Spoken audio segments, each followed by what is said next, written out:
Hey guys, irrelevant marketing is aggravating. Am I right? It's supposed to be an emoji. How many times in the last week have you seen an ad that just was not meant for you? Maybe it was for a different location or for a product you would just never buy. Here's an ad that I saw on my Instagram feed a couple weeks ago. It's not terrible. I mean, it's not the prettiest ad I've ever seen, but there's nothing terribly wrong with it. In fact, I actually hate cooking, and I'm always looking for easy solutions. But then I saw this one, and it's the exact same message from a different company. And finally, I saw one more. Again, I've already told you that I hate cooking, and the chances are I've probably even done a Google search for meal kits. So why was I so frustrated? Because I'm actually a customer of all three companies. And I don't know if you noticed, but they were all trying to get me to sign up for a new offer. And as a customer, these companies should have known that I was a customer, and they should have excluded me from these type of initial ads. Instead, they've wasted their precious ad dollars, and they've risked pissing off an already happy customer. And irrelevant marketing doesn't just happen online. It also happens in-app too. Am I right? Here's an example of a free trial that I signed up for a couple weeks ago. I wanted to see what personalization looked like in onboarding. So they asked me to answer a couple questions about my team. I said I worked for a marketing team, and then I jumped into the product. And what I saw was that they didn't listen to anything I said. The product's not bad by any means, but they dropped me into the same generic experience that I would have seen if I had said I was a product team or an engineering team. And so why did I bother answering the survey? And I'm not the only one that feels frustrated by this. 71% of consumers say that they are frustrated when they have an experience that is not personalized. Relevancy is now table stakes. And actually, 80% of customers say that the experience that you provide is just as important as your products and services. And so you may have the best product on the market, but if your competitor is offering a better experience, they're still going to win. And finally, 84% of consumers say that being treated like a person and not a number is important to winning their business. And relevancy isn't just great for customers. It's also great for your bottom line as well. And we see this across the entire customer funnel. From an acquisition perspective, we saw that PPC Hero had a 24% lift when they implemented segmented Google ads. And at Unbounce, when we went from one generic buying flow to 3 segmented flows, we saw a 15% increase in the number of new trial starts that came through the door. And MailChimp has done a whole study that proved that segmented email campaigns not only improve open rates, but also click-throughs.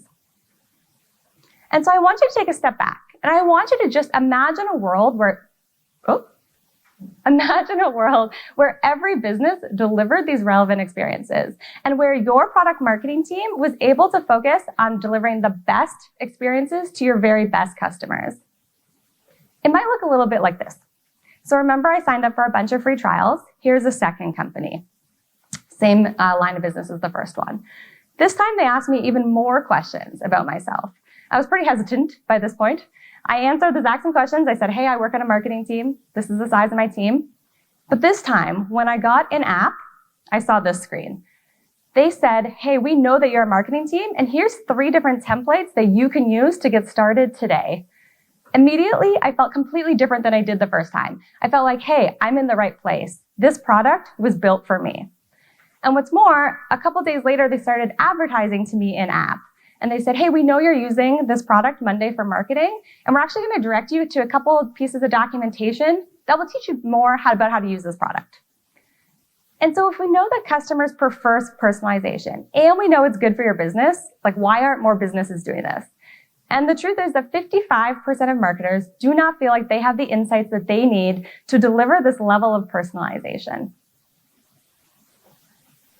And this lack of insights is creating confusion across teams. And so imagine this scenario. You have a marketing team, and they have just published a new lead gen piece focused on small to mid-sized businesses. But at the same time, your partnerships team has just signed a new partner in the automotive space. And then you have a product team, and they're building a really, really great feature for realtors. And finally, your sales team has just signed this huge enterprise deal with 50 users. Each of these teams thinks they're doing an amazing job, but they're all working in a silo. And actually, it's just one giant mess. And so let's plot these teams a different way, on a wheel this time.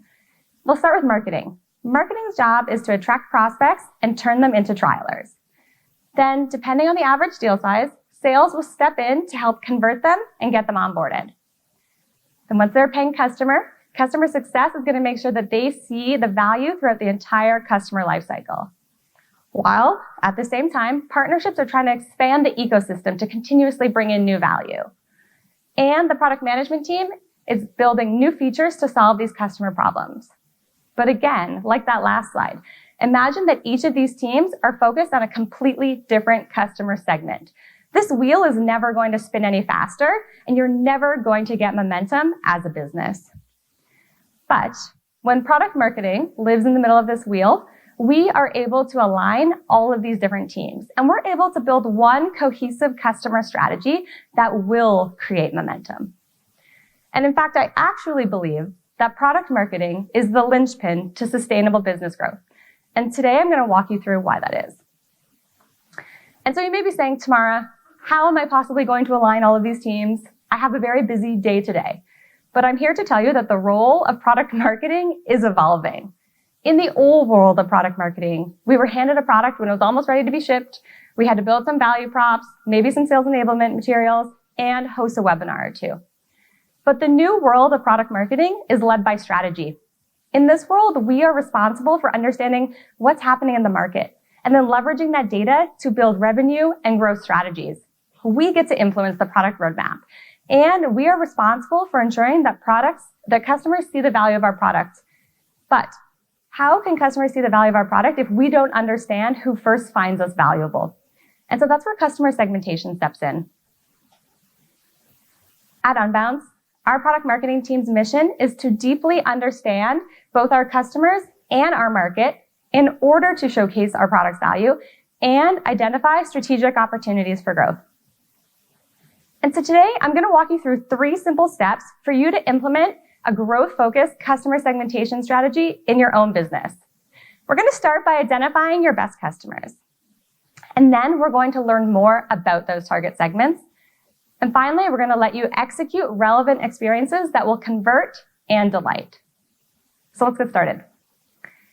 When you're starting to talk about best, this could become very subjective. But I'm going to give you 3 criteria to make this more objective. And the first one is volume.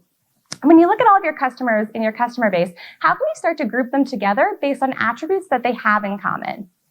And then how do you layer that with performance data to understand what groups of customers perform better than other groups? And then finally, what is your company's potential to be able to acquire more of these customers and then win in that market? Let's dig a little bit into volume. And when you start sorting by volume, there's all kinds of different things that you could slice and dice by. And this is going to depend completely on the type of business that you have. So maybe things like industry or business size is super important for you. Or maybe it's more important to know like the use case that the customer has or their job title. Whatever it is, take as many data points that are available to you and really start slicing and dicing. Identify the patterns that emerge. And then you'll start to see that there's groups and clusters of customers that have things in common. But I want to give you a word of warning. Don't just turn up the volume. And what I mean by this is that your largest group of customers is not always your best customers. And so you might look at this analysis and say, hey, 40% of my customer base are dentists. Dentists must be the best customers. But that's not always true because they may not be performing very well. You might just attract them. And so what we need to do is we need to layer this volume data on top of performance data. And when we're analyzing by performance, I have a few different things that I would suggest you look at. The first one is conversion rate. So this could be the acquisition to customer or to trialer conversion rate, or it could be the trialer to paid customer conversion rate. Either way, which customers are more likely to convert into your product than others? That's a really good first signal. The second one is average revenue per user. Do you have groups of customers that are more likely to choose a higher price plan? If that's something that's important to your business, it's really good to look at this. And it's not enough for a customer to just buy your product. What you actually want is for them to use your product as well. And so looking at how these customer segments are using the product is really important. And then fourth is churn rate. At what rate is this customer segment churning out? How long do they last? And do we feel like this is something that we can either decrease or maintain? And hand in hand with churn is survivability. What's the average tenure for this particular customer segment? Do they stay longer in your customer base than the average? That's really important in the long run. And finally is lifetime value. What is the value that these particular customer segments will bring to your business? Because as you start to get more of them, they're really going to contribute to the success of your business. And so, of course, there's tons of different software that you could get that would help you do some of this analysis. But in my experience, that software is either prohibitively expensive or takes months to connect to all of your different resources and data sources, if you can even get it to connect to your data sources. And so if you want to empower your product marketing team to own customer segmentation, then I recommend that you do it the scrappy way, which is through a Google Sheet, of which I've created a template that you can access after my talk. I have a landing page with all of my resources. It's bit.ly/PMM makeover. And so once you've looked at volume and you've identified the big clusters of customers, and then you've layered that over to performance, and you have a pretty good understanding of who you should be focusing on, it's time to assess your potential to win in that area. And I'd like to start with customer acquisition cost. How much did it cost you to acquire this particular type of customer? And what channels are they coming in on? Are these two things scalable? Because as you grow your customer base, you're going to need to be able to acquire more of these particular types of segments, which lead us into addressable market. So looking at each of the segments that you have in mind, how large is the addressable market? And is that market large enough to match your growth ambitions? Because you're going to be focused on these customer segments for at least a couple years. Then third is the competitive landscape. So who else is going after these customers? Is it the same competitors that you're playing with today? Or by going after a new segment, does this introduce a new competitor? Answering yes to these questions isn't bad. It just means that you're going to have to go after a differentiation strategy versus a more blue ocean strategy. And finally, it's the product. If you have a high volume of these customers today and they're performing well, chances are there's a great fit with your existing product. But that does not mean that they are being represented on your future product roadmap. And so you really need to bring your product manager along on this journey with you, because by this point, they need to start prioritizing these customer segments just as much as you do. And we'll talk a little bit about that later.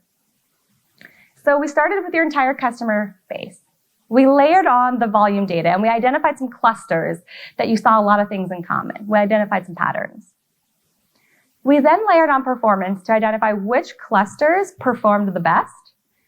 And then we confirmed that you believe you can win in this market. And so we're left with these little stick figures. And they're not pretty. They're just a couple pieces of data. We know that we need a lot more than that to be able to build a cohesive go-to-market strategy.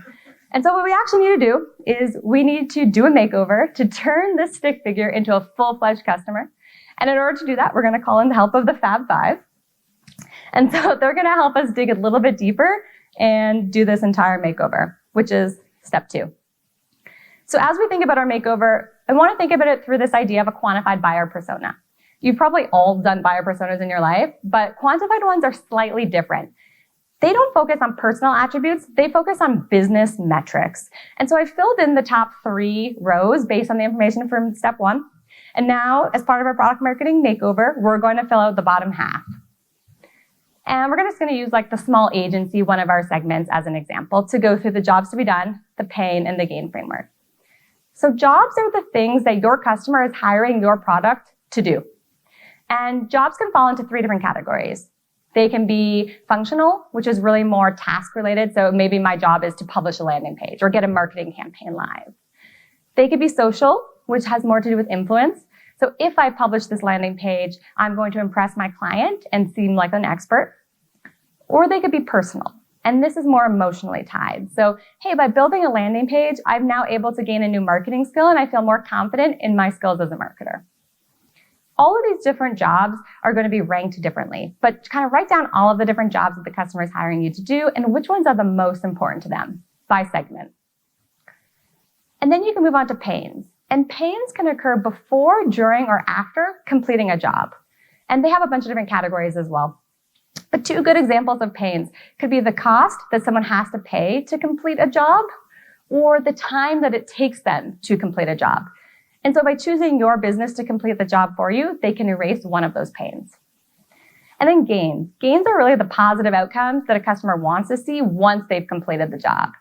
And so there's these required gains, and your business better meet these gains. Otherwise, the customer is not going to stick around. But then there's other kind of nice to have gains that could work as well. So if you're interested in this framework, I recommend you check out Value Proposition Design. It has a ton of probing questions that will help you do your customer interviews and get to the bottom of all of this. Again, you can access it on my landing page. And so now that you know the jobs to be done and what they're hiring your business to do, you can start to identify what features you have that will help them complete that job. Traditionally, what this would look like is you send out a survey to your customers with a list of maybe 10 features, and you ask them to stack rank it. But what you would get back is a chart that looks something like this. And I don't know about you, but I couldn't make any business decisions based on this. I can't tell the difference between feature 9 and feature 1. It's very small. And so when you actually do a trade-off feature preference, you get a lot more clarity. And in this method, what you do is you ask the customer to choose the number 1 preferred feature and then the feature that they prefer the least. When you get all the responses back, you plot it onto a chart that looks more like this. And all of a sudden, it becomes super clear the top features for each segment. I know that this segment prefers the top 4 features here. They couldn't live without them. But I also know that they don't want the features at the bottom. So either I don't talk about those or I don't include them in my package at all. And so then once I know what features that they want and what they don't want, how do I decide how much that segment wants to price for them? Because each segment wants to pay a different price. I promise you that. And so again, you could send out a survey and you could ask your customers, hey, here's a package. What do you want to pay for it? But they're going to give you a really lowball answer because they want a deal. And so instead, I recommend that you do a Van Westendorp price sensitivity survey. It's a lot of words, but it's easier than it sounds. It essentially is composed of 4 different questions. And by getting the answers to these 4 questions, you will get a much more thorough idea of what the price that they want to pay. The first question is, at what price would my product be so expensive that you would not consider buying it? Second question is, well, at what price would it be just getting expensive, but you would still consider to buy? At what price would it be a bargain and such a great buy for the money? And finally, at what price would it be so cheap that you would actually be worried about the quality of my product? And when you get the answers back, you're going to be able to create a chart that looks like this. And you can see that this gray bar is really where the 4 different lines connect. And somewhere within this gray bar is where you want to price your product for this segment. This is where you're going to have the best opportunity of conversion rate with a sustained ARPU. And so here's another example of how Shopify did this method for each different segment. So on the bottom are their 5 different segments, and then going up is each willingness to pay. And if you were to look at the first 4 segments, you would notice that the price that they're willing to pay goes up incrementally. And so if I was going to use some common sense, and I might say, well, how much might the last segment want to pay? I might say $150. But by doing the Van Westendorp, we actually discovered that they want to pay $304. And so if I had went with my own common sense, I would have left $150 per customer on the table. And so this really is the better way of going about doing willingness to pay. And so now that we've kind of gone in, done our makeover, we've gotten some more information about our customers, we're able to complete our quantified buyer personas. We've done all of the exercises that we just talked about per segment. We have a really clear view of what each segment wants from us and how we can go to market for them. And I hope this works. We're able to take that stick figure and use some Fab 5 magic and turn it into a full-fledged human being. Thank you. And now we are ready to go to market and actually start taking it to the next level. That's where the clap came in. And now we're able to go to market and actually execute these relevant experiences that will convert and delight them. But before you start marketing and before you start building your plan, you need to understand where are you currently spending your time. So if these are new customer segments, the answer might be, well, I'm not working on them at all. But if you have one of the segments that are still the same, you might want to do this activity. So you can see in this example, this company is spending the majority of their time on this other bucket, which is essentially all of the segments that they don't want to focus on. And so they need to start shifting that attention towards their priority segments. And so setting some targets are going to help you do that. What do you want to achieve with your customer segments? Do you want more of them in your customer base? Do you want to change a particular performance metric that we talked about earlier? Either way, plot out what needs to happen to get there, and then start realigning your resources. But here's where the tricky comes in. You probably do not own those resources. You can't just go to your engineer and say, hey, please stop building that for the realtor. Or you can't just say, hey, marketer, please build a different lead gen piece. And so you actually need to be able to quantify the impact of this change to bring your stakeholders along. And so here's an example from that first example that we looked at, where the customers in the other category made up 40% of our customer base. You can see here that their customer acquisition cost is way more than the others in the segment, and their conversion rate is way lower. And so they're actually bringing down our average. And so in this case, what we want to do is we actually want to decrease the amount of other that we have in our customer base, and we want to increase the amount of the different segments that we've identified. And by doing that, by decreasing our other to only 5% and increasing our top 3 segments to be the majority of our customer base, we're able to increase all of our business metrics. And so we're able to actually decrease our customer acquisition cost by 11% and increase our conversion rate by 15%. And imagine what this could do for your business if this is just one small change that you're able to make. So now that you have an idea of the resources that are available to you, everyone's bought in, you really need to map what experiences currently exist for these customers. Again, if they're new segments, there might be no experiences. It might be all really generic. And then what's the sentiment of those experiences? Are they super negative? Are they neutral? Or are they great? And once you have this, you're able to say, this is where I need to start. This is what I need to improve right away. And so I'm going to walk you through a couple different examples of how you can apply segmentation across the funnel to improve these experiences. So the first one is competitive campaigns. So a competitive campaign is an amazing way to stand out in the market when someone's searching for you or for your competitor. But if you do it in a generic way, it's not going to have impact. And so when I was at FreshBooks, led product marketing, what we saw was that QuickBooks was our biggest competitor. And they had 2 products. They had QuickBooks Self-Employed and they had QuickBooks Online. And each of those products actually mapped back to a completely different customer segment for us. And so we could have just built one landing page that said, hey, this is the value of FreshBooks over QuickBooks, but we didn't. We built 2 landing pages. We built one that was for the smaller customer segment who would buy QuickBooks Self-Employed, and then we built a second for the larger customer segment of a bigger business who would buy QuickBooks Online. And in that way, we were able to showcase to them the value props that mattered because we knew what job that they were hiring us to do. And we were able to showcase the features that mattered most to them because we'd already done feature preference. And so we were able to win more deals. This is a look at the Unbounce website from a couple months ago. It gets better, don't worry. But we had 2 problems. The first one was we only had one generic buying flow. And when my team went through this exact same process that I walked you through today, we discovered that our new customer segments were not spoken to on this website at all. The second thing was that this website had been put together over the years. We're a 10-year-old business. It was message after message after message, and it wasn't one clean message anymore. So we needed to overhaul it. And this is what the new website looks like now.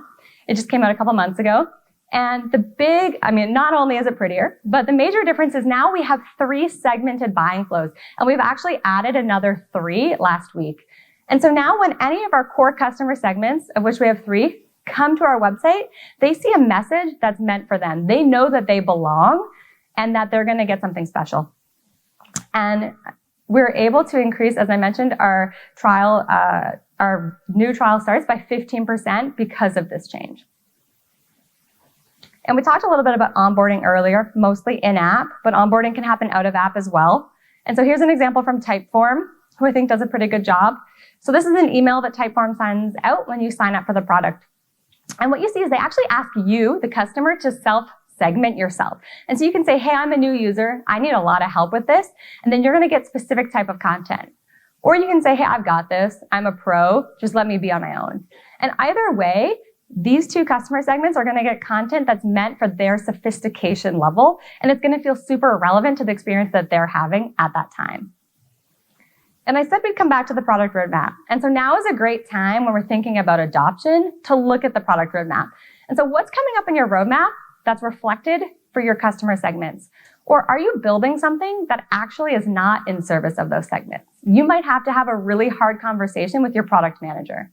And then moving forward, anytime that a feature gets added to your product roadmap, you need to identify what segment you're building it for. It could be all of your core segments, but it needs to be called out and so that everyone's aligned from the very beginning what the opportunity is.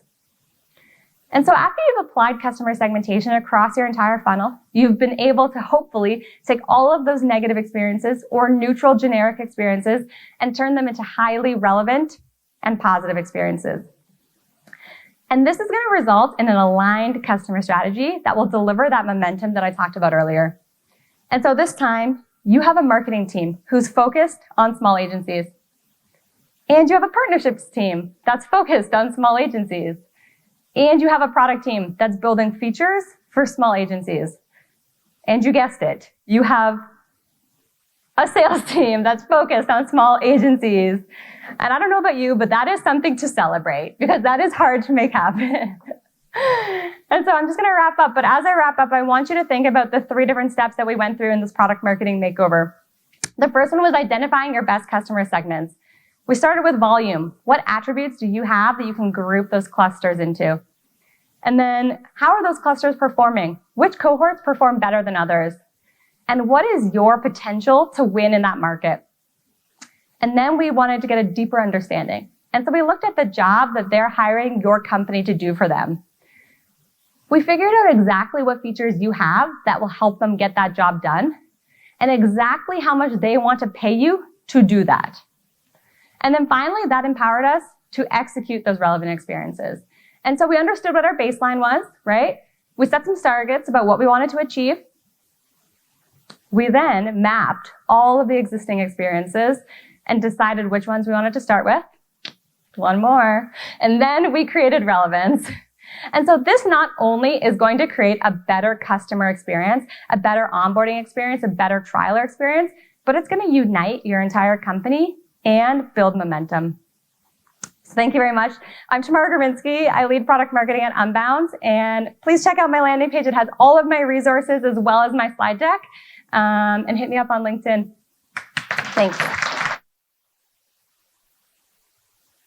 Questions? We have a minute. Yeah, we have a couple minutes. The pricing thing blew my mind. It's tricky business. Yeah. I studied finance. They talked about that. They didn't cover that. Who has questions for Tamara? Anybody? Ooh, that person back there, shout it out. Yeah, hi, thank you for a great presentation. I've been at a few organizations where you spend a lot of time working with the agency to build out this approach. Yeah. And then it gets rolled out, kind of lives, sort of PMM, and sales is adopting it, product is adopting it. So what advice do you have just to get alignment and buy-in? Yeah. No, that's a great question. I think from the very beginning, you need to make sure that the executives are bought in because there will be times when other people don't want to do what you've discovered. Either it means that their job is going to have to change or they're going to have to go after a segment that they don't think is a priority. And in those times, you need to be able to rely on the executives, someone higher up to have your back. And then it's a lot about just socialization. And you're not going to present this to them when it's done, right? You need to understand who needs to be along with me on this journey. Like you still need to own it because you don't want too many cooks in the kitchen. But you need to make sure that you're updating people, you're keeping them excited. I always like to think of product marketing as a bit of like a cheerleader role. And so by the end of this, they should feel like they're like superheroes. They're like, we're going to win. As opposed to like, oh, I have to make this change. Who else? Anybody else? You should have flagged me down. I was already over there. Thank you.